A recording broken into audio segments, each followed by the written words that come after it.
নমস্কার থেকে সবাইকেই স্বাগত জানাই। এইমাত্র এক্ষুনি সকালেই পরীক্ষা শেষ হলো। ক্লার্কশিপের এক্সামের প্রিলিমসের এক্সামটি শেষ হয়েছে। তো যারা পরীক্ষার্থী তাদের কাছ থেকে আমরা কিছু প্রতিক্রিয়া শুনবো। তোমার একটু নাম? মৌলিকা মিলা। আচ্ছা, বাড়ি কোথায়? আমার মাদাখালি। তুমি পরীক্ষাটা দিয়েছো তো পিএসসি ক্লার্কশিপের?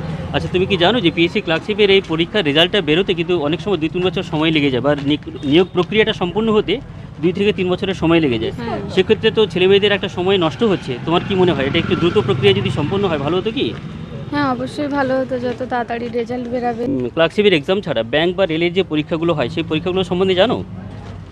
রেলের রিসেন্ট তো ফর্ম বেরিয়েছে, ফর্ম ফিল আপ করেছি। ফর্ম ফিল আপ করেছো? হ্যাঁ। তো সেই পরীক্ষাগুলো কিন্তু অনেক সময় 1 বছরের মধ্যেই সম্পন্ন হয়। তো সেই পরীক্ষাগুলো দেওয়ার জন্য নিজে পড়াশোনা করো নাকি অন্য কোথাও ইনস্টিটিউটে পড়ো? পড়ি, আমি বাইরে থেকেও পড়ছি, নিজেও বাড়িতে পড়ছি। ঠিক আছে, হ্যাঁ। তোমাকে অনেক ধন্যবাদ, তুমি সফল Thank হও। you.